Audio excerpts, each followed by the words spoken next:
अघिल्लो पल्ट म प्रधानमन्त्री हुँदा कृषि आधुनिकीकरण कार्यक्रम ल्याएँ मैले, जसमा सुपर जोन, जहाँ 1500 बिघा कम्तीमा चाहिन्छ सुपर जोन हुनलाई। 1500 बिघा कहीँ जमिन छँदै छैन, कार्यको माध्यमबाट मिलाएर गर्नु पर्यो। जोनका लागि पनि हामीलाई 1100 बिघा चाहिन्छ, अथवा कम्तीमा 1000 हेक्टर, 750 हेक्टर, 500 हेक्टर त्यस्ता जमिनहरू चाहियो। आधुनिकीकरणका लागि ठुला ठुला प्लटहरूमा एउटै प्रकारको खेती लगाउँदा मात्रै गर्न सकिन्छ र त्यसका लागि मात्रै मेसिन प्रयोग गर्न सकिन्छ। अब 2 कट्ठा एउटाको छ, 3 कट्ठा एउटाको छ, एउटाले मकै लगाएको छ, अर्काले कोदो लगाएको छ, अर्काले धान लगाएको छ, कता ट्र्याक्टर कता चलाउनु, त्यहाँ गोरु पनि चलाउन मिल्दैन, गोरु पनि जोत्न मिल्दैन। यति सार्वजनिक कृषि योग्य जमिन पनि भइसक्यो। अनि हामीले अब अलिकति आधुनिक ढङ्गले विकास गर्ने हो भने,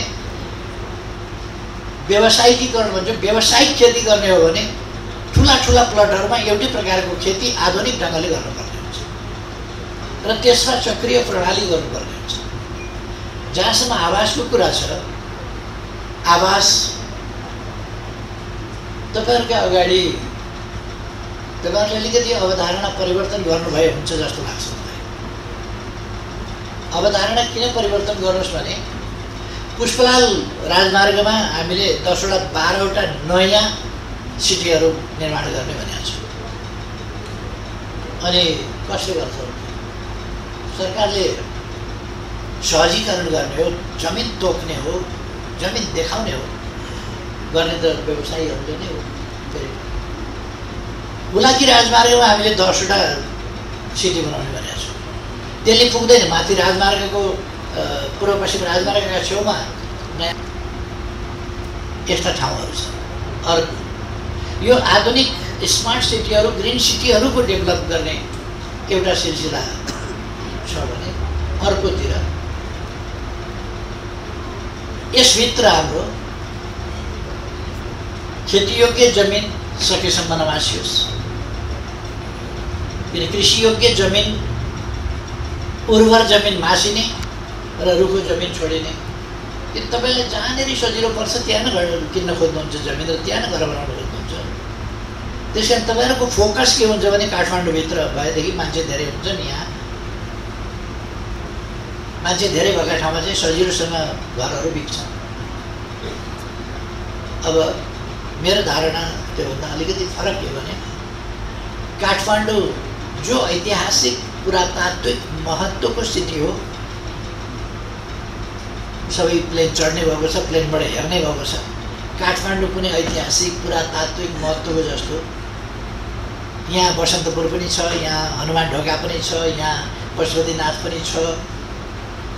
त्यस्तो केही देखिन्छ मान्छेले हेर्दा? बाटामा हिँड्दा कतै ऐतिहासिक पुरानो ऐतिहासिक महत्त्वको सहर जस्तो देखिन्छ? यो त निर्माण व्यवसायीले लगेर त्यो काम नलाग्ने इँटाका टुक्राहरू थुपारेको जस्तो ठाउँ काठमाडौँ सहर बाहिरबाट। त्यसलाई हामीले परिवर्तन गर्नु छ। सुन्दर काठमाडौँ सहरलाई मोडर्नाइज गर्नु छ, तर मोडर्नाइज गर्दाखेरि पुरानो हाम्रा कल्चरल हेरिटेज, हिस्ट्री, हाम्रो कल्चरको रक्षा गर्दै त्यसलाई जोगाउँदै अनि मोडर्नाइज गर्नु छ। भरसक उर्वर जमिन कम खर्च होस्। प्लान वेबाट अहिलेसम्म सरकारहरूले प्लानिङ गर्दै गरेन। मैले अक्सर भन्ने गर्छु, ढुङ्गा फ्याँकिदियो, जहाँ खस्छ त्यहाँ निशाना भने जस्तो, जहाँनिर खस्यो फ्याँक्दा त्यही निशाना भने जस्तो। अब सरकारले तोकेर दिएको छैन तपाईँहरूलाई यो ठाउँमा बस्ती विकास गर्नुहोस्। अलिक हेर्नुहुन्छ सस्तो कहाँ पाइन्छ त्यहाँनिर किन्नुहुन्छ र त्यहाँ बनाउनुहुन्छ। या आवास कम्पनीहरूलाई अथवा भवन निर्माणसँग सम्बन्धित कम्पनीहरूलाई, व्यवसायीहरूलाई कुन ठाउँमा विकास गर्न दिने? सहर हामीले केही नयाँ सहरहरू निर्माण गर्नु छ। सुनकोशी कमला डाइभर्सन गर्दैछौँ। त्यसले सिँचाइको प्रबन्ध त गर्छ, तर त्यो सँगसँगै हामीलाई भने रूपनीदेखि यता लगभग ढल्केबरदेखि उता हाइवे अलिअलि सुन्छ, नत्र भने त्यो ठाउँमा छ कमला मरिन डाइभर्सन, त्यसले के सुनकोशी मरिन डाइभर्सन, सुनकोशी कमला डाइभर्सन चौतर्फ चौडाइ के 25 किलोमिटरको लगभग चौडाइ र 100 किलोमिटरको लम्बाइ, 100 किलोमिटरभन्दा बढी हुन्छ। ढल्केबरदेखि लाहान मात्रै 58, त्योभन्दा उता त्योभन्दा यता तपाईँलाई 100 किलोमिटरको कमसेकम त्यहाँ त्यो सहर विकास गर्न सकिने ठाउँ। कपिलवस्तुमा लुम्बिनी भन्दा उत्तरपट्टिको जमिन सहरीकरणका लागि राप्ती डाइभर्सन पनि गर्न सकिन्छ, अथवा विभिन्न त्यहाँ ड्याम बाँधेर तिनाउ बाणगङ्गा यिनीहरूलाई रोकेर ताल बनाएर बेग्लै त्यसको भौगोलिक स्थितिलाई नै परिवर्तन गर्न सकिन्छ र त्यो बेग्लै एउटा नयाँ सुन्दर रसिलो ठाउँ पनि हुनसक्छ। र त्यहाँको ल्यान्डस्केप यस्तो छ सहरीकरणका लागि पनि फोहोर बस्दैन, किन उबड खाबड ल्यान्डस्केप यस्तो छ त्यहाँ, त्यसम्म भएर डुब्ने खालकै छैन, त्यो डुब्दैन। त्यस प्रकार त्यस कारण हाइवेदेखि तलतिर वा मास्तिर कतिपय ठाउँमा, उत्तरतिर पनि कतिपय ठाउँमा तलतिर रुखो जमिन छ, त्यसलाई राप्ती डाइभर्सन गरे पनि हुन्छ। अब के नौमुरे के भन्छ आयोजना, त्यसलाई मल्टिपर्पज आयोजना बनाउने र त्यसको टनेलबाट चाहिँ पानी ल्याउने, लुम्बिनीलाई बेग्लै ढङ्गले विकास गर्ने, त्यहाँ एउटा नयाँ औद्योगिक सहर नेपालको सेन्टरमा पस्छ, पश्चिमका लागि, पूर्वका लागि, उत्तरका लागि, जता पनि पठाउनका लागि अनुकूल ठाउँमा पर्छ। त्यसकारण त्यो यस्तो ठाउँहरूलाई अलिक सहरीकरणतर्फ लाने कामतिर ध्यान दिनुपर्छ। त्याग्रो पानी ल्याउन 6 घण्टा लाग्छ, बिचैमा खसेर फुटेन भने। अनि यस्तो ठाउँमा छानेर बस्नुपर्ने केही छैन, हाम्रो जनताको चेतना नभएर मात्रै हो। त्यस चेतनालाई हामीले उपयुक्त ठाउँमा घर बनाइदिने, त्यहाँ लगेर तपाईँ विद्यालय भिरका टाउकुरामा बसिरहेको छ, त्यहाँ अर्को एउटा छाप्रो बनाउने ठाउँ पनि छैन, तपाईँ विद्यालय बनाउनुहुन्छ कसरी, सुविधा पुर्याउनुहुन्छ कसरी, स्वास्थ्य पुर्याउनुहुन्छ कसरी, त्यहाँ मान्छे बिरामी हुँदा डाक्टर जानै सक्दैन। हामीले सुरक्षित ठाउँमा रिलोकेट बस्तीहरूलाई रिलोकेटेड गर्नुपर्छ। त्यसकारण मेरो प्रस्ताव के छ भने सरकार र व्यवसायीहरू मिलेर रिलोकेटेड बस्तीहरू जहाँ मोडर्न बस्ती होस् आवास बनाइदिउँ। पहिले पनि हामीले जनता आवास भनेर पैसा खर्च गरिरहेका छौँ, तर त्यो कार्यक्रम सफल भएन। जनता आवास कार्यक्रम जसरी जानु पर्थ्यो सफल भएन। यस्तो कछुवा तालले हिँडेर, म सानो हुँदाखेरि एउटा कविता पढेको थिएँ, पढ छिटो लघु कौमुदी जुम्सा हो, यसरी कहिले पुग्छौ नेपाल, कविता पढेको थिएँ। त्यस्तै यो तालले हामी कहिले पुग्छौँ विकास भन्ने कहिले देख्छौँ हामीले यस तालले।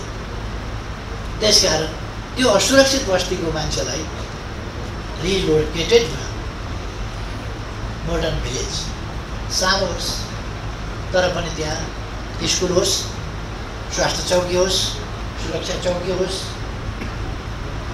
बजारका लागि एउटा ठाउँ होस्, केटाकेटी खेल्ने ठाउँ होस्,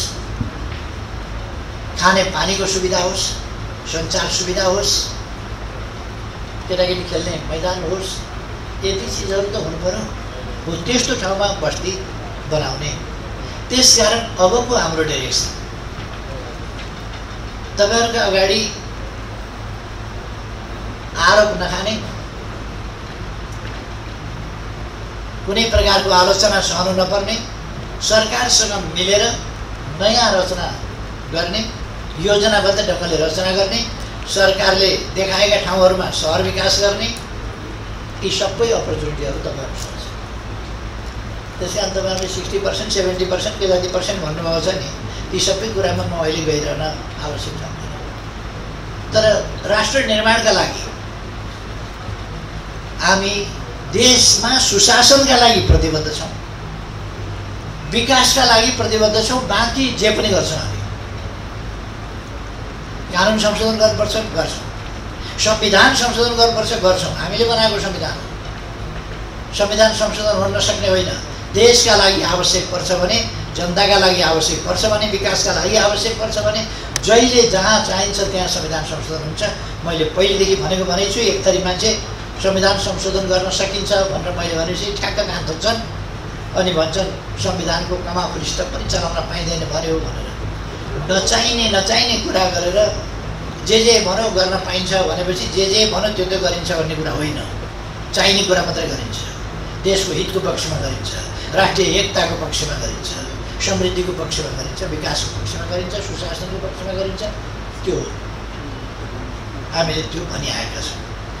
त्यसकारण कानुनको संशोधन लगायत, संविधानको संशोधन लगायत अरू के गर्नुपर्छ त्यसका लागि सरकार तयारै हुन्छ। त्यतिकै कुरा गरिरहेका छन्। त्यो क्रान्ति शान्तिका केही कुरा होइन, त्यो चन्दा उठाउने कुरा हो। चन्दाका नाउँमा चाहिँ मान्छेलाई तर्साएर लुट्ने कुरा हो। त्यो अरू केही पनि होइन। केही पृथकतावादी कुरा गरेका छन्, देश टुक्र्याउने। त्यो त देशद्रोही कुरा हो। त्यो सरकार सुन्न पनि तयार छैन। यहाँहरूलाई थाहा छ। देश टुक्र्याउने कुरासँग हामी बिल्कुल सहमत हुन सक्दैन। सहमत हुन नसक्ने मात्रै होइन, यस्तो राष्ट्रद्रोही कुरा सह्य हुँदैन। त्यो मैले भनिआएको छु। अब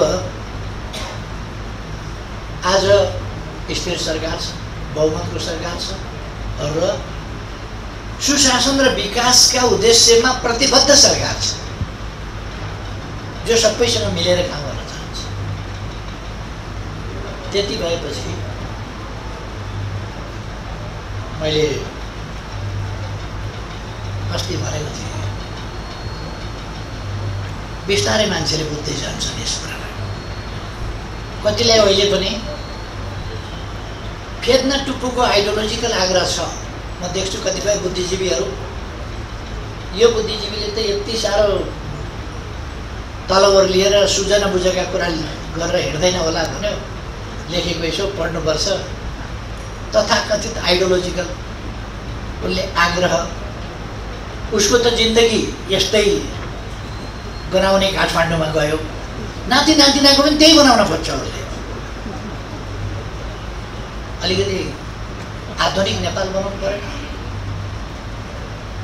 अब उसलाई केपी ओली मन परेन होला। ए बाबा, एउटा मान्छे कति दिन रहन्छ, कति दिन चल्छ, कति दिन बाँच्छ, त्यो मन परेन। देश त बनोस् न कमसेकम। त्यही मन नपरेकै मान्छेबाट भए पनि अलिक अगाडि बढ्यो भने त भयो नि त, छोरानातिलाई नै हुन्छ।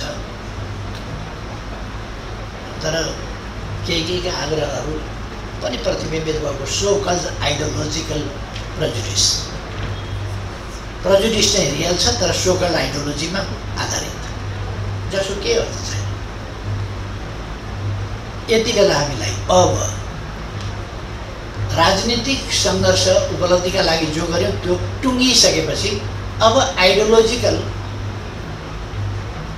त्यो त शास्त्रार्थ वाद विवाद भनेको चाहिँ हाई स्कुलतिर राखेको हुन्छ क्या। कलम ठुलो कि तरबार ठुलो भन्ने हुन्छ नि केटाकेटीको डिस्कसन, त्यो होइन भने अब हामी सुशासन र विकास यस चरणमा प्रवेश गरेका छौँ। अब यहाँ बेकारका कुरा फिटाइको केही अर्थ छैन, अनावश्यक गन्तव्य जानको केही अर्थ छैन। हामी एक ठाउँ बसौँ, सल्लाह गरौँ, छलफल गरौँ, के गर्नुपर्छ त्यस अनुसार गरौँ। यसका निम्ति म तपाईँहरूलाई भन्न चाहन्छु, यसका निम्ति कुनै काहीँ के संशोधन आवश्यक छ त्यो लेखेर ल्याउनुहोस्। यो कानुनमा यो संशोधन आवश्यक, यो कानुनमा यो संशोधन आवश्यक।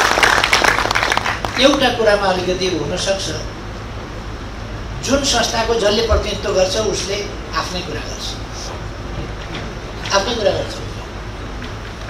किसानले किसानको कुरा गर्छ, उद्यमीले उद्यमीको कुरा गर्छ, व्यवसायीले व्यवसायीको कुरा गर्छ।